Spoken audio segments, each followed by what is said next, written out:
All right, welcome back, everyone, to the Art of Approach podcast, episode 12. My name is Timothy Bray.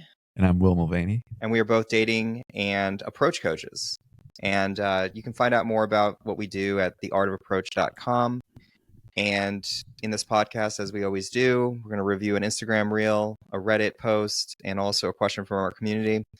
We're going to talk about the deeper, subtle aspects of dating and critique and comment on those pieces, and then talk about what's happening in the world of dating that we've been experiencing. So, Will, do you want to take it off? Let's do it. All right. Instagram. Strategy to approach your gym crush if you finally want to be with her. 1, always be a professional at the gym. You're there to work out first and socialize second. So be brief and be busy. 2, start getting to know the staff and other regulars. Start getting into brief conversations with other men and keep it lighthearted and motivational. Girls always see that shit from a distance. 3, start touching base with your crush and other women. First, you can exchange names and, keep it casual. A few weeks later, you can feel free to exchange Instagram. 4, once she is in your Instagram ecosystem, she will obviously see social proof, other girls you hang out with, and now you can DM her and start the conversation. 5, eventually ask her to join something cool you're going to be doing either way so there's no pressure, and she'll say yes. If this made sense, follow for more. Still my strategy. Okay. Boy, howdy. There's a lot of steps. It's a lot to do. A lot to do at the gym, Will. Has that been your experience? No, I've never done this. It's too many things to remember.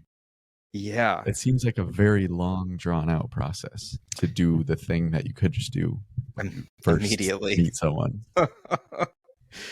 Yeah. And, unfortunately, I really, really disagree with the majority of what he's saying, because he's really feeding into this propensity for guys who are shy and who are new to approaching to kind of sidestep everything instead of just coming out and just being like, hey, I know we're at the gym, but gosh, you are gorgeous, and I just have to tell you that. Like, all of this, like, this process and like having to go through all these different steps is just crazy. Do you think it's almost like rejection proofing you? Like it's like trying to like hide you from rejection by making all these little steps. Exactly. And yeah, and it's really unclear. Like, what does this guy want from me? I bet you the women are asking you that the whole entire time. Yeah. And really, like having to go into their Instagram and having to like warm them up. That's just so much fucking work. Yeah. You might as well just use dating apps. Yeah, it's like just go right for it. Yeah. Yeah, I feel like there's also something with like that. It seems like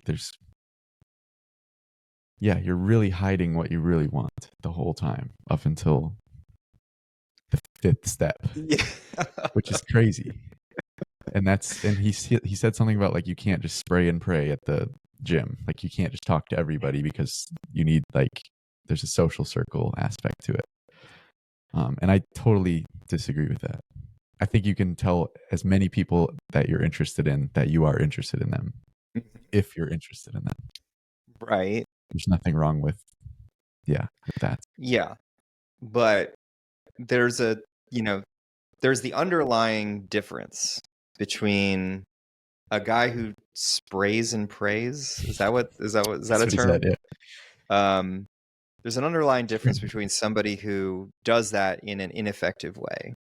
And the underlying difference is that a guy who has his intentions and the integrity of his desires put together in a way where he's not expecting outcome in the form of hookups.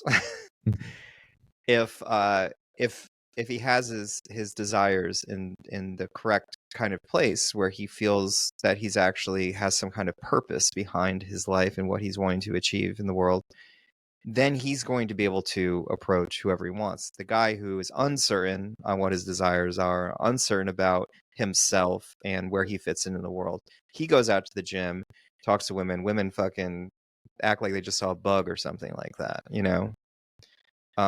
So there's a big difference. And for the guys that feel that they have to go through these kind of steps, I want to ask you deep down, like, do you know what your desires are? Do you know what you're wanting in the world? Do you have an idea of what your ideal partner is? Are you settled in all areas of your life? Do you feel confident? If you don't have all those things put together, then you're going to come off like a creep at the gym. You're going to be one of those guys that you hear those stories about. And the reason why you see on Reddit, don't approach women at the gym, because most guys don't have their desires in order. That's a good point. So figure out what it is you want. And then from there, express it. Yeah. And it's what you want. And it's also, it's also, it's also wanting from a place of giving, not wanting from a place of taking too, on top of that. So meaning that, if there's purpose behind your desires, if you live a purposeful life and you're in the world to create authentic connections, then you're going to want to interface with women in a way that you can start creating those authentic connections with them by seeing them as a human, not as a sexual object. Right? So yeah, maybe your desires are to get laid. Great, good for you. Good luck with that. But if you want to have authentic connections, then it requires you to put more stock into each woman that you're approaching, right? To really understand, is this somebody that I want to be entangled with for whatever time span you want it to be. But if you're just going after the hottest ass in the gym, I don't think you have your desires in order. Does that make sense? Yeah, there's a way to, but you could also still approach everybody. But then, you but it shouldn't depends on continue how to pursue every single person just because they're attractive.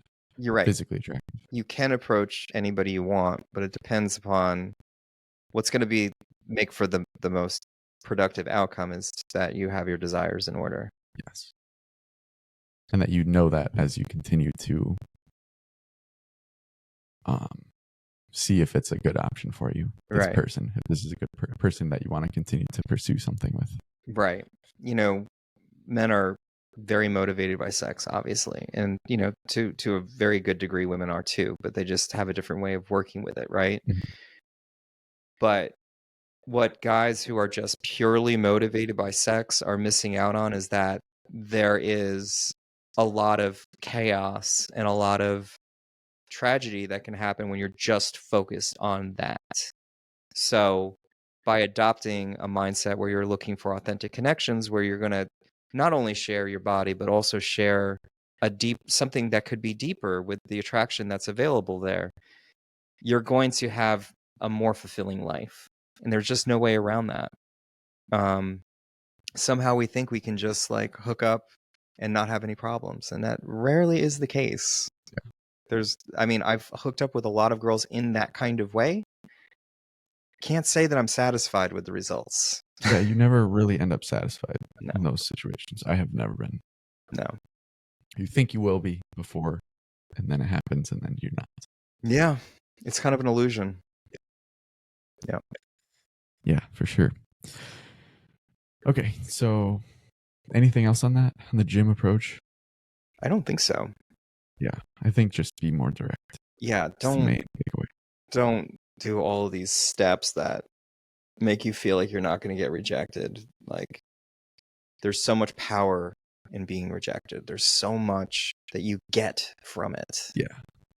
You gotta let it in. It is your greatest ally. Yeah, so true. Okay. This Reddit one is a good one. This person made a list. I'm going to read them off to you one by one. So the question is, does it ever work to chase girls? And then he says, so some girls say they like when a man chases them, but in reality, does it work? Here are some examples of what happens when you're just getting to know a girl who gave you her number or social media. And so he's asking, what should you do in these? Should you continue or should you stop? Okay. So I'm going to read them off. Okay. And then we'll go through. She ignores your messages. She ignored your message. Should you continue to pursue?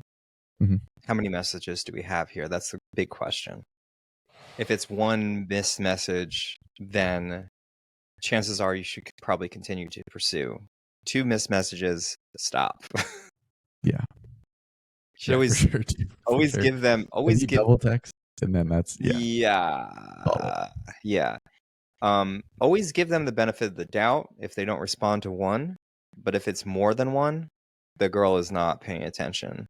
She's put you on Right. silence. And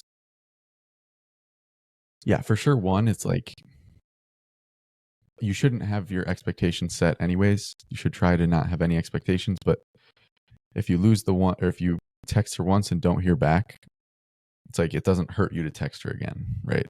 That doesn't take any energy as long as you're not like setting new expectations by sending another text. But most guys in that situation are going to be feeling that she's ignoring them.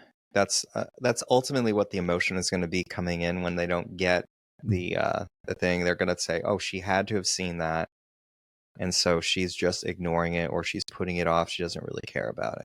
Yeah. Not always the case. Not always the fucking case. There's sometimes text messages get lost in my feed as well, and I just lose track of it. Yes, that's so easy to happen. As if like, and it doesn't necessarily mean you weren't meaning to respond. Yeah.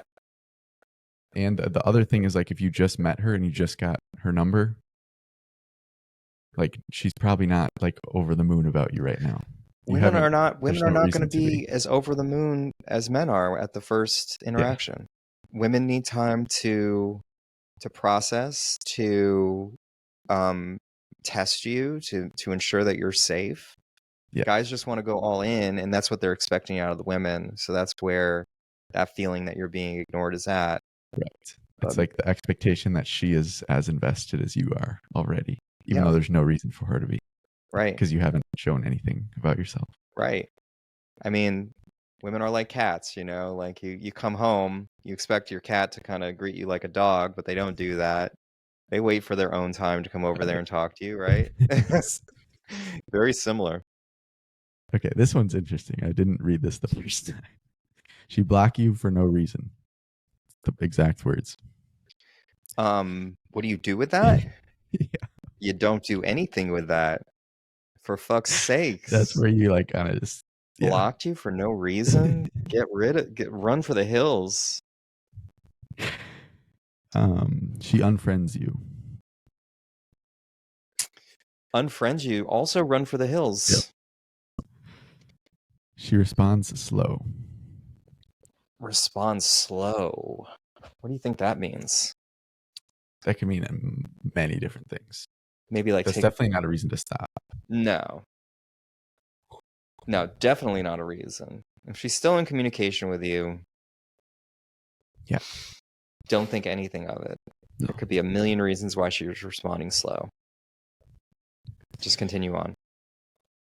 She always comes with excuses on why she can't go on a date. Okay. So in this situation, if she's not offering an alternative or saying, like if she's saying something like, "Oh, I really can't this week, but thanks for asking," or "Oh, I can't this week, but let's maybe do it next week." Like if she's putting you in that place of vagueness, then you need to come with, "All right, let's nail down a time." She's unwilling to nail down a time, forget about it. What if she just responds with like, "Oh no, I can't," and that's it? Like no even suggestion. Then you step in with the leadership and you try to nail down an exact date. You try to nail her down to when she's willing to commit, and if she doesn't do that, then bye-bye. Then that's it. Yeah. Okay. So respond to that uncertainty with your own clarity. Like, yes. Perfect. Make this clear and perfect. Then go from there. She flakes or cancels a date. Kind of similar, right? Similar thing. follow up with, hey, I totally understand there's some, stuff comes up. When are you free next? If you do get a date, she won't let you hold hands or kiss or make out.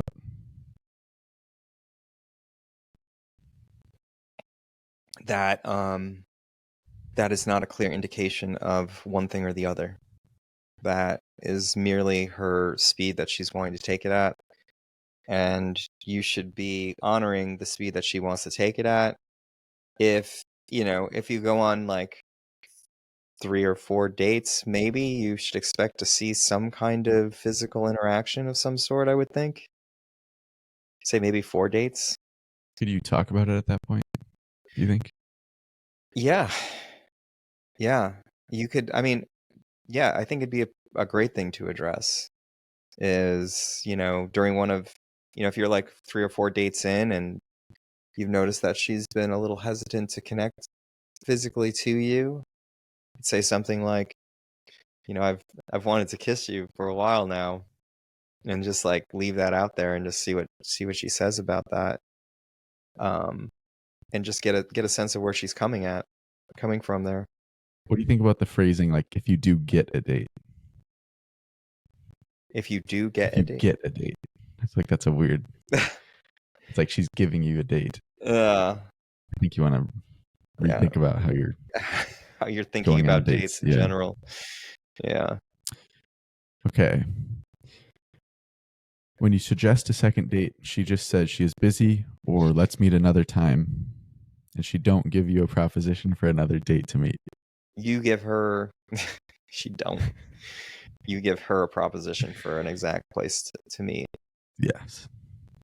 Don't leave it up to the woman to set exact times. That's your job. If you got her social media, she haven't even opened your first message. I mean, after 24 hours or even days. Yeah. I tried the last one. It's funny. Will and I are not social media people. Yeah. Dude, I mean, our Instagram feed is getting 1 billion fucking messages. I don't know what it's like for other people. Could be the same thing. She might have somehow missed it. Yeah. And you just can't expect, you're thinking she's top of mind, so you're expecting her to think you're top of mind, and that's just not the case. You have to step in and you have to stand for your desires. You have to say, I want to see you until I either get a no or I notice that you don't accept my invitation. Okay. Leaving it up to vagueness is I think where a lot of guys just get there. They stay in the vagueness. They allow the woman to keep them in vagueness. And I think it's a test. I think women are testing men to see how clear they can be. Yeah, it's like, do you know what you want? Yeah. And are you willing to go for it? Right. So any place that there's vagueness, just attack it with clarity and offer the invitation. After being one or several dates, she says she just wants to be friends. Be friends. Or actually, probably don't be friends. Just move on to next. Carry on. Yeah. Okay, so it sounds like overall, I mean, we had Raina on last week, and she was saying the pursuit is what's, you should think of it as pursuing girls, not chasing. And I think chase implies that they're running away. I think that's the difference. Okay, you don't want to go after a girl who's running away. Yeah, and pursuing, well, I've been thinking about this a lot, and I think that pursuing is really just what we've been talking about. It's just creating clarity. Yeah. And creating, it's like having clear direction. Yeah, creating a space for something to exist. And so it's not trying to trick them, it's not trying to like weasel your way into something. It's just stating your desires. This is what I want. I want to see you this week, and leaving it out there to see if they also will want to accept that invitation. Yeah. Yeah, so I think that's good for that one, for Reddit. Okay. So, community question time. Okay, this is a good one. So it's about emotional intelligence. And the question is, what does that term mean to you? And what impact does emotional intelligence have in your dating life?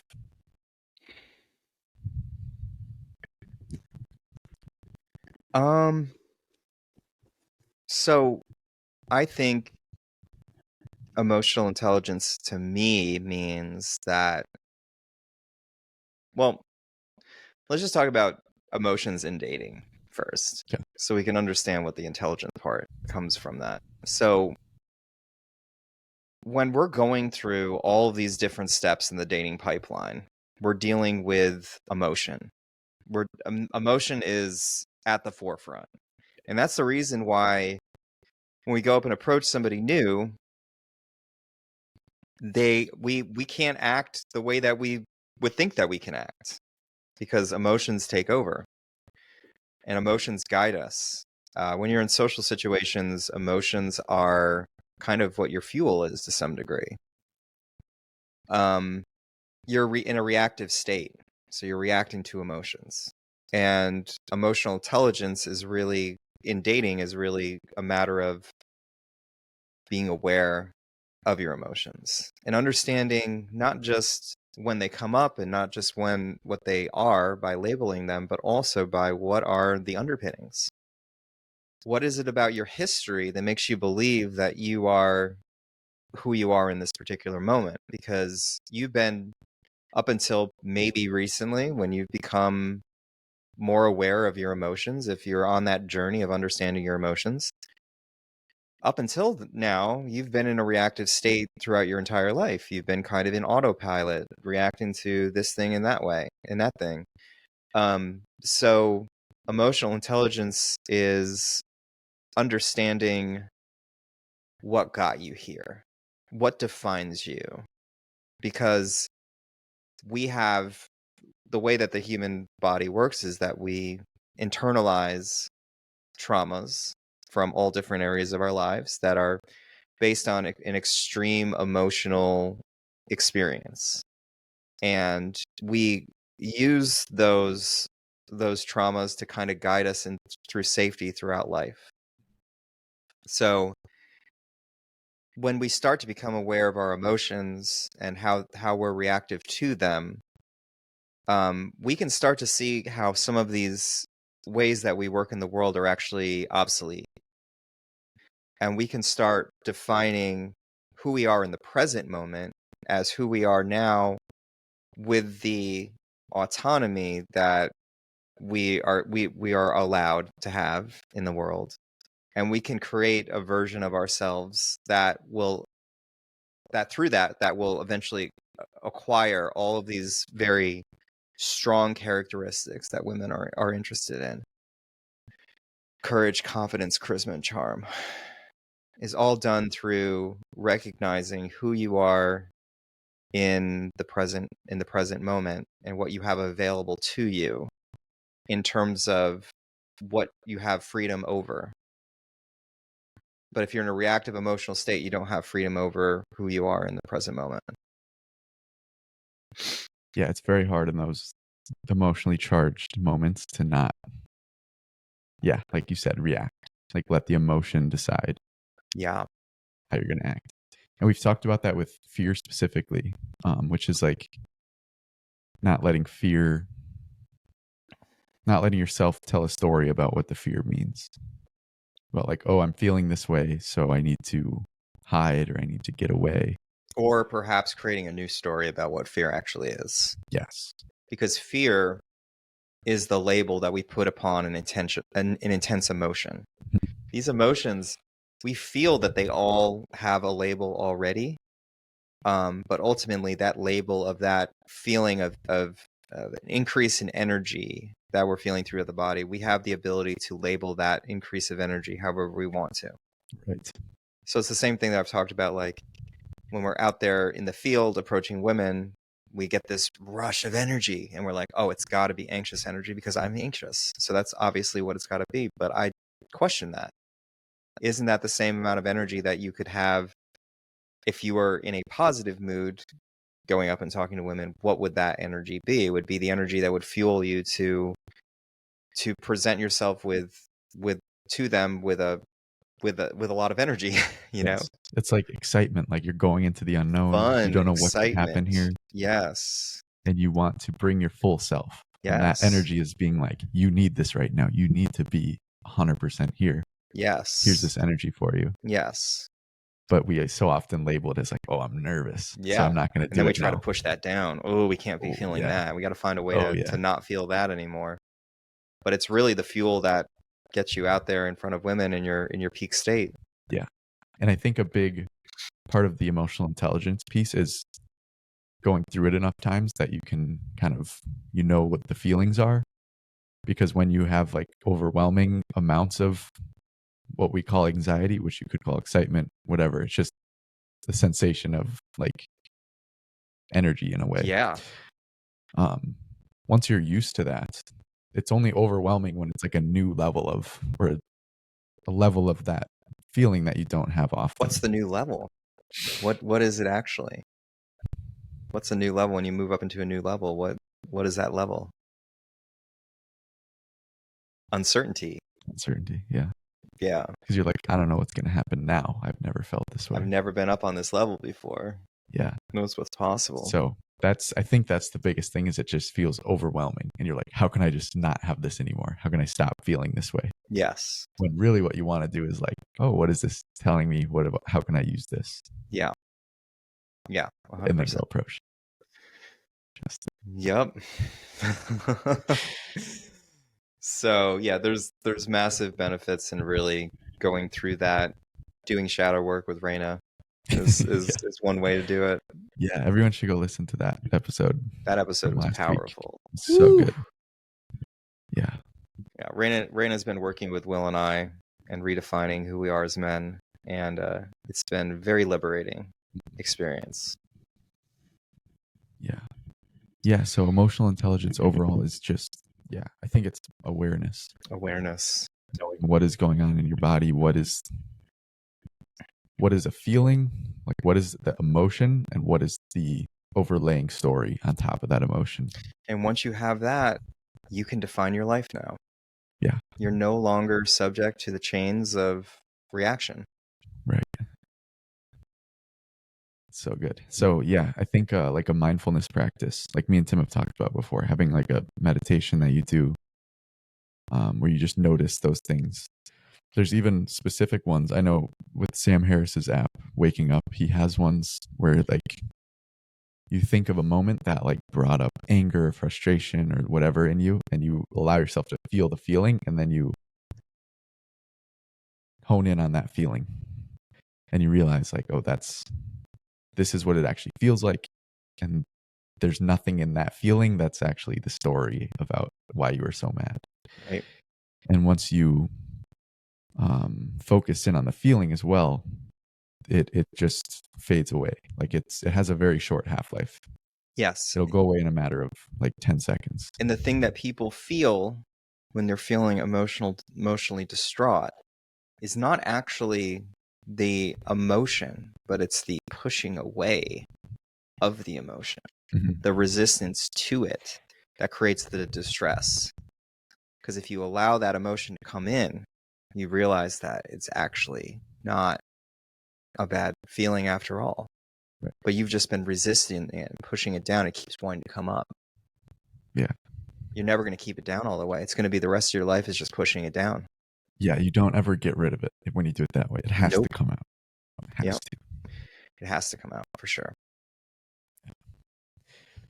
Yeah. Have you been out approaching it all in the past week or so? I haven't since the day of the domain. Okay. I've had You've had some other experiences. A lot of things coming in, and like dating type experiences. Yeah, sort of. I did I've been going through the process of opening myself up, for sure. but I have been having some incredible approaches, and they've been very much redefining who I am to me. I've been validating myself through them. Watching myself get into those approaches and feeling authentic is an amazing feeling to feel. And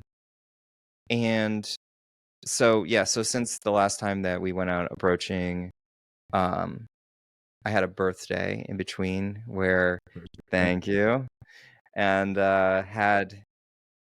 there was a woman at this birthday party who was connected through the friends group, and I had seen her a number of times, but I was also with Delia in the loop of my ex-girlfriend up until then, and I knew I was attracted to her, but I didn't feel like I was open to trying to create anything there.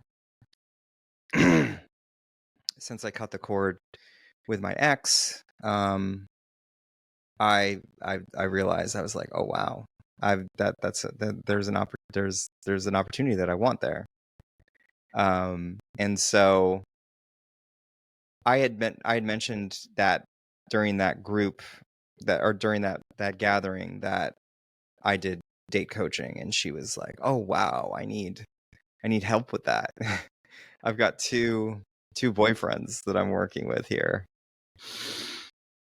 And then so at the end of the night, I just assumed that, we would connect about the date coaching because she said that she wanted help. And so I asked her, I was like, what's your number? And she's like, oh yeah, I'll give you my number. What do you want to do, or something like that. So when I heard her say that, I was like, that's interesting that she didn't wasn't thinking about date coaching. Maybe not. I wasn't quite clear on that. I was like, well, for date coaching. Oh yeah. Totally. And so I met up with her last night, and I'm definitely attracted to her, but I was thinking that I was going to tell her that during the thing. But after I heard about the situation she's in, I felt like it's probably not the best time to tell her that, because I felt like that would just be more to overwhelm her with, because she really is kind of like in a love triangle sort of. So maybe I'll drop the message at some point when the time is right, but I certainly didn't hold back from telling her the way that I saw her. So we'll see, but it was an enjoyable experience, because it's really like the first time that I've met with a woman that I'm interested in for a one-on-one, that my heart now feels fully open to. Yeah. So that's kind of where I'm at. But this week, any free moment that I get, I'm so stoked to get back out there in the field and keep doing this. We got to do some more footage too, some video. Yeah. I'm excited to do that again. Yeah. Definitely. I think seeing those last ones, actually seeing myself, because I had no idea what it looks like. I still haven't watched myself. You saw the clip I made though, right? No? I didn't watch it all the way through. I saw the one where I was walking confidently away, but I'm still nervous to watch that other one.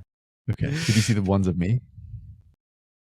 On Instagram? Yeah, yours were awesome. Okay. I'm gonna need to watch my clip with somebody in the room. I can't do it by myself. Watch it after this. Cannot do it by myself. Yeah, it's powerful to watch, because you just get a better sense of self-awareness. Because like we were just talking about the emotional intelligence, like you're so amped up in the moment that you don't really, it's hard to have a good sense of self-awareness. Yeah. I know there's a lot of riches available there. I'm a little frightened of seeing myself in action. Yeah, it's scary. That's like when we started recording this podcast, I didn't listen to them for a while. Really? Until you told me that I should. I was a little hesitant to listen to the first one too. Like, Yeah. I don't like the sound of my voice, and then I'm also like, what dumb shit did I say that I'm not gonna like now? So, but it was a great experience. to Yeah. listen. Yeah, for sure. Yeah. So what about you? What's been going on with dating in Will's world? Will has been going through some shit, internal stuff. Nothing bad, but it's been interesting. Yeah. So for everyone listening, the same day Tim came out, we went out to the Domain in Austin, and I met this beautiful girl, like stunningly gorgeous. And so we talk a little bit, and I ask her out, and she's interested, and then we go out on Sunday night. This is after I run the marathon on Sunday, so I'm like, my body is destroyed. Still am a little bit. My feet are still in bad shape. But yeah, so we have a date on Sunday, and to be completely honest, like in the beginning of the date, she comes in and I'm like, she's too hot. Like, this What did you can't say be. before that? Before you walked in, though, that's important. Before you walked into the place, what did I say? remember you said something about like, I'm gonna treat this like every other date or something. Maybe I did. Yeah. Yeah, I told you that. Yeah. Is that okay? I think I did. Yeah. Yeah. I said something about like, I'm gonna treat this like another date. Yeah. Then she gets there, and I'm like, fuck, she's too hot. This isn't. Yeah. How did I end up here? Mhm. And so then in my head, I'm like, all right. Like, we start talking, and I'm like, this isn't gonna work out. And so then I'm like, I let go of everything, all my expectations. Oh. Everything just goes, Okay. and I'm just free. Interesting. Because there's no hopes, there's no expectations. I'm just like, there's a beautiful woman here. Let's see what happens. Wow. Which I don't think it's not the best way to get to that state I don't know. of being like, oh, I'm not good enough, so now I can be free. I feel like you just surrendered. Yes, but I'm saying I should have a different reason for that. Not at this moment. Okay, not at This is the moment. You're still in astonishment. So this is the moment where you sit with astonishment and you surrender to astonishment. Okay. And the next time a lady of that caliber that, walks in, you're not going to be as astonished. Right.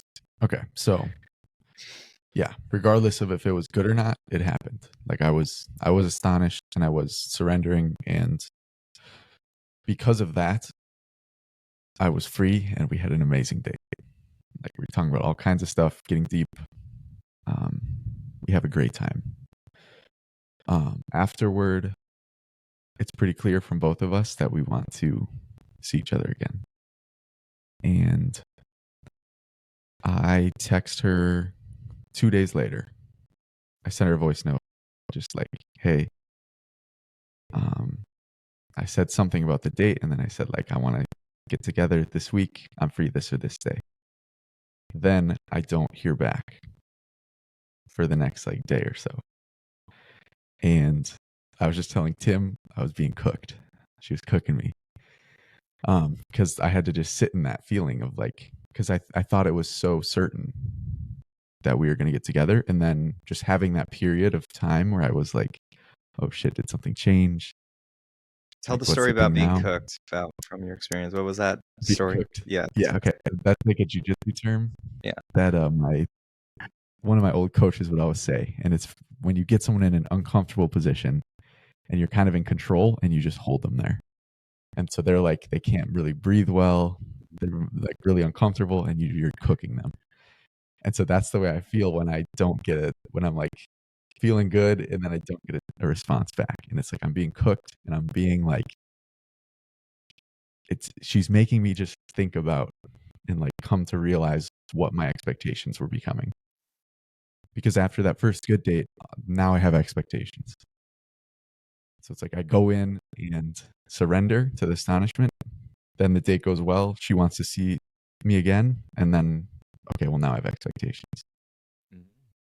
So she cooked me. Yeah. And that made me lose those expectations. Yeah. And that's kind of where I'm now, is where I'm like, yes, I've still been thinking about it, but slowly and slowly I am dropping the expectations. But at the same time, I told Tim, I like texted another girl that because I was feeling bad and I was like not getting the response I wanted. So I was like, texted someone else, oh, let's do something on this day. So yeah, it's been a mix of that. So reflecting back on your reaction to being cooked, what are you thinking about it now as far as texting another woman to kind of get out of the cooking there? It was reactive, I think. So I made a point to Tim, which is that I do want to see this other girl too. And so on one side, I'm like, if I can't talk to this girl that I really wanted to see, if she doesn't respond to me, I shouldn't save this day for her if I do want to see someone else. Like, that's my time. I should be able to fill it with like how I want to. But also I was also reacting at the same time. Yeah.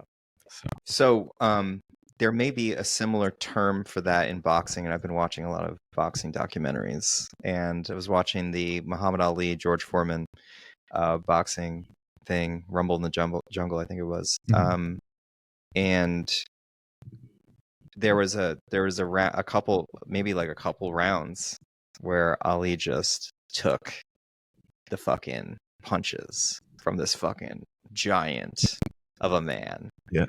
And that was essentially his strategy, to have George Foreman punch himself out by taking brutal abuse. And he had actually trained, they talked about how he trained in the ring to have big guys give him really hard shots unprotected so that he could maintain that stamina.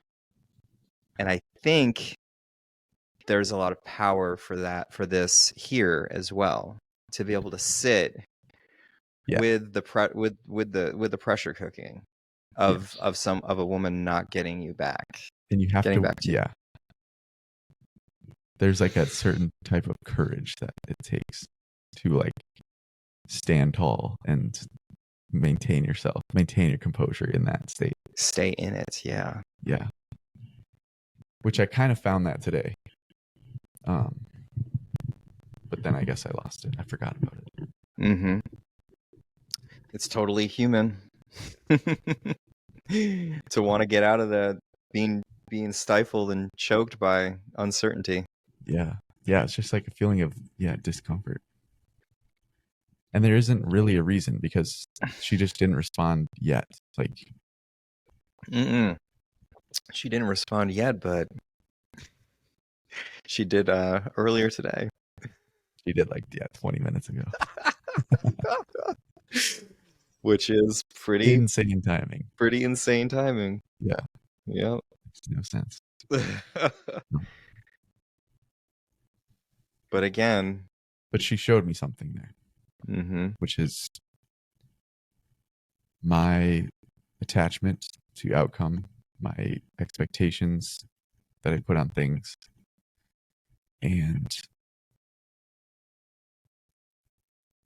your difficulty sitting inside the uncertainty, sitting in the void. Yeah.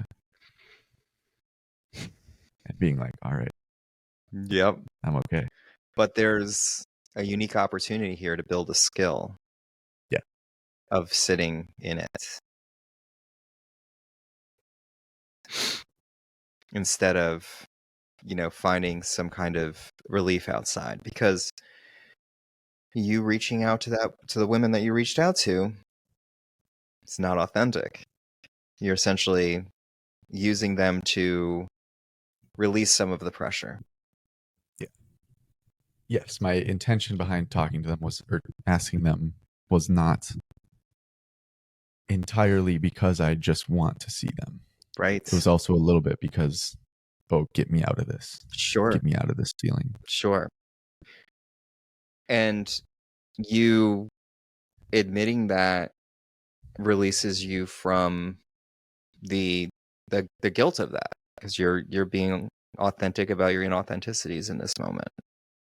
So even if they were to hear that, you recognizing and calling that out to them is going to make them feel seen. Yeah. Because this is just what humans do, man. And you're one of the few people that are actually recognizing that I'm not being authentic here. Right. And I have been, I've been running from the void for so long without realizing it. So it's nice to recognize that. And I bet a lot of people are in that state where they are just constantly trying to avoid that discomfort, doing whatever they can. Yup. And it's, even when I realized that, I still went back and I still texted. I texted someone when I had just talked to Tim about it. So it's. There was another thing though that we identified a little before the podcast when we were talking about this, which was, how are you treating this woman differently than the other dates that you're on? Yeah. And we kind of talked about that, which when I went in, I tried to have that attitude of like, treat her like anyone else. Then I didn't. Then I had the surrender. And then after that, I put her on a pedestal.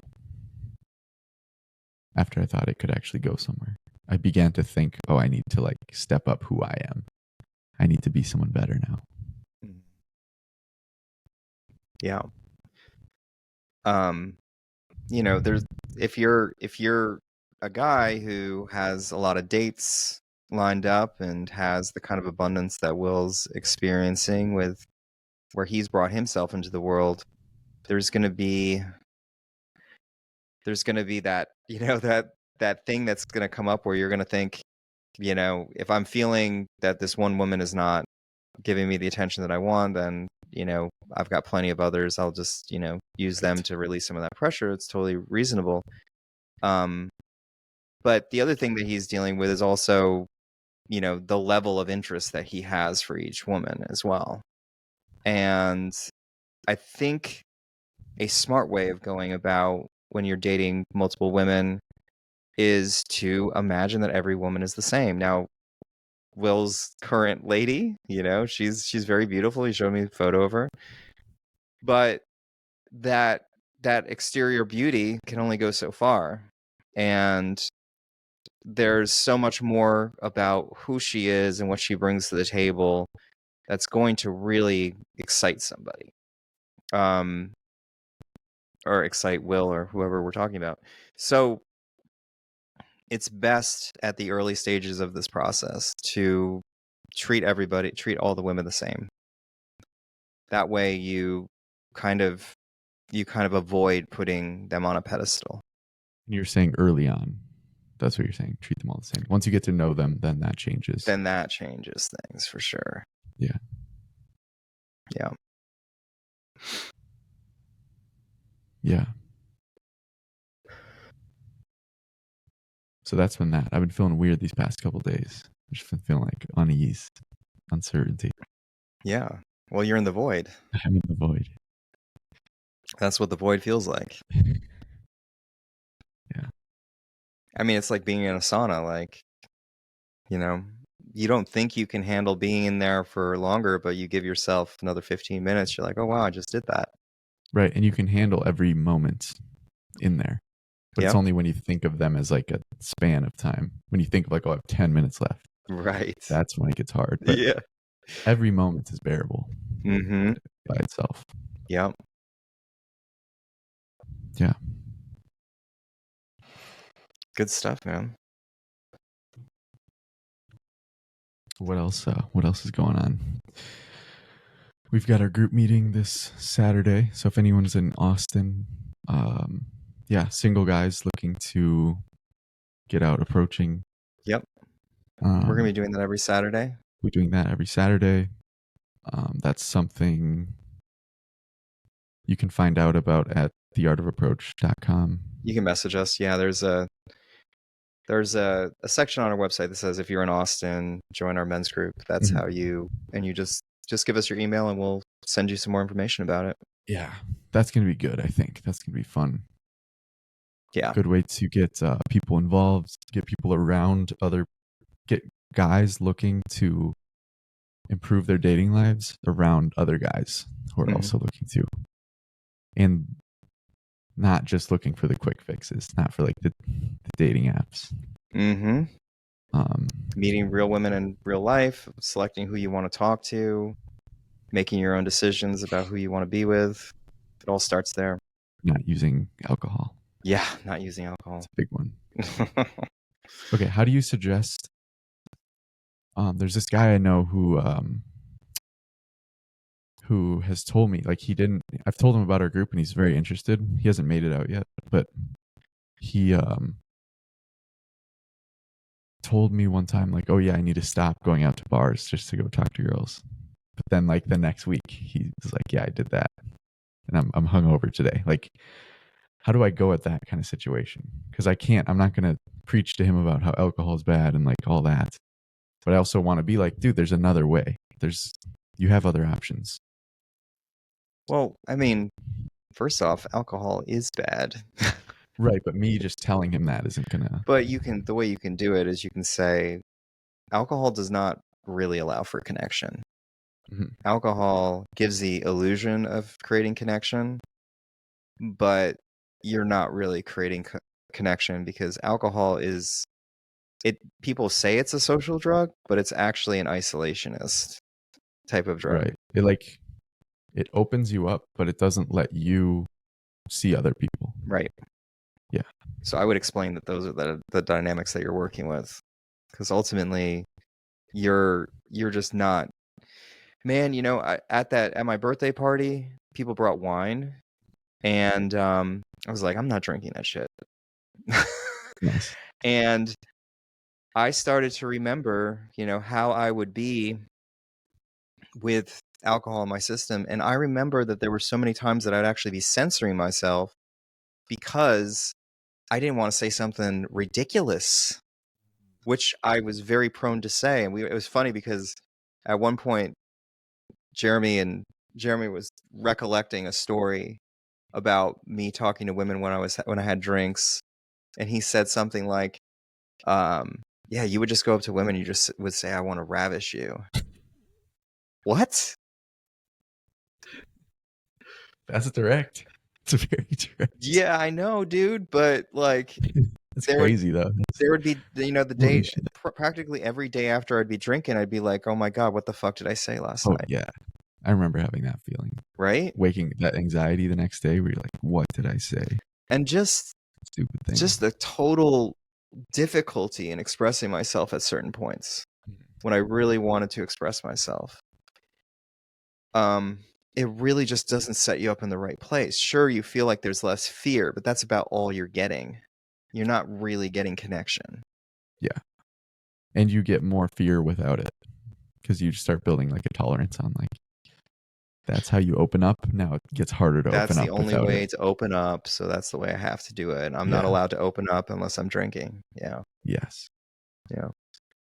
Yeah. And there's those people who are like super friendly when they're drunk. And then like you see them and both of you guys are sober and it's just awkward. And I've had so many of those types of relationships. Really? Yeah. Where'd you go, dude? You were so friendly before. Like buddies yesterday. I know. Night. Now we're like, we don't know how to talk to each other. Yeah. So I think that's just something people need to, if you're dependent on that, you have to realize that it's something you can figure out without alcohol. Right. And it's crucial that you have to do it without alcohol. It's just it's not sustainable. Mm-hmm. I mean, my dad met my mom when he was drinking. Yeah. Yeah. But it's just not a good practice if you really want to take your dating life seriously. Yeah. Yeah, definitely not.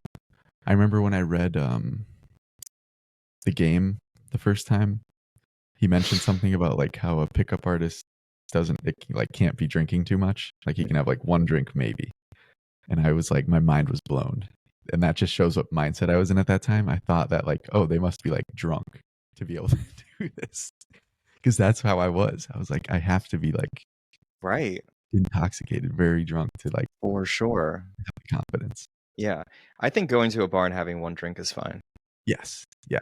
I think one drink is not going to change, how you put yourself out there. And also, It by can the make you a way, little more comfortable. But I was just talking to my brother about, he was telling me that he's drinking non-alcoholic beer, and he said that it has a psychosomatic effect on him, thinking that he is drunk. really Right. And it's supposed to be actually really healthy for you, I heard. interesting. So I'm thinking of actually trying to do more of that. Yeah, my mom has those too because she doesn't drink anymore. Yeah. So she likes the NAs. Yeah. Yep. That's that. And if you're gonna go out to bars earlier before everybody's trashed. Yeah. Meet people that are not super, super duper drunk. Yeah. I've been hearing just so many horror stories about that, about people hooking up with drunk people. Yeah. It's Anything just, bad recently? well, my buddy ended up taking a drunk girl home or to her place, and I guess that she was on her period, and she ended up wanting sex and got very, very like hostile when he wasn't going to do that, and turned into a total fucking monster. Like really scared him to the level that she was getting at. Yeah. And that really just cemented the lesson not to mess with that kind of thing anymore, man. People can turn into animals on that shit.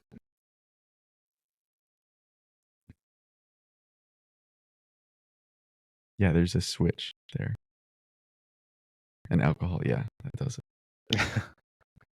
It's crazy. Yeah. So I guess that's it. Yeah. We're at close to an hour, it looks like. Let's wrap it up. Let's wrap it up. Thanks you all for joining. This was episode 12 of the Art of Approach podcast. Feel free to check out our website at theartofapproach.com. And if you're interested in joining the men's group in Austin, you can find out more information there, where we go out and approach in public weekly. And if you're interested in personal coaching as well, you can reach out to us through the website or through our Instagram at the approach coach. So it's at the_approach_coach. And we'll see you next week. Later.